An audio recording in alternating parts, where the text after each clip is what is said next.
Huzzah for rating systems! If you want to know more about my luxurious rating system, check the description down below. Now it is about time I sprinted toe first into this review. I finally did it. I made it through all 126 episodes of Ace of the Diamond. Although I didn't watch the recap episode, so it's a little less than that. But it was a long, heartfelt journey that I did not expect to be graced with. Most sports anime these days last around 25 or 50 episodes, so if a show is this long, it had better be good. And for the most part, Ace of the Diamond is. This show has some of the highest highs I've ever gotten in a sports anime. And I can honestly say I actually enjoy watching baseball now, where before I found it tedious and dreary. It does a great job of teaching the viewer the necessary information and then slowly adding layers of complexity, making you appreciate every good pitch and clutch field play. There's also an assortment of matches that don't involve the main team that lead to some truly nail-biting moments, as I couldn't guess who was going to pull out on top in these games. Even the main team isn't safe.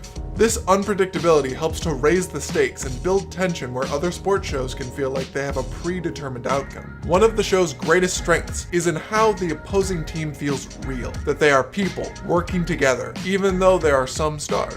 I found myself rooting for the opposing team after hearing some of their backstories. It makes you appreciate that everyone is giving it their all, and I felt heartbroken a few times when the main team won because I had gotten so invested in the other team. While it could be seen as a weakness as it takes quite a while for the main team to be fleshed out, I really enjoyed the ride, and the second season does a great job of making up for lost time. Now the show isn't perfect, and time between games can really drag the show into a less than stellar pace. I found myself setting the show down a few times when I was following it week to week, because of those slower sections. They do have some touching character moments and build up drama for the upcoming games, but it can sometimes feel like an excuse to give the animators a break rather than intentional pacing. If you are unsure as to whether or not you want to dive into the show, the first two episodes do a great job of building excitement, so I would watch those two and make your judgment. I'm sure the show isn't for everyone, but as a sports anime aficionado myself, I found Ace of the Diamond to be a long ride worth taking.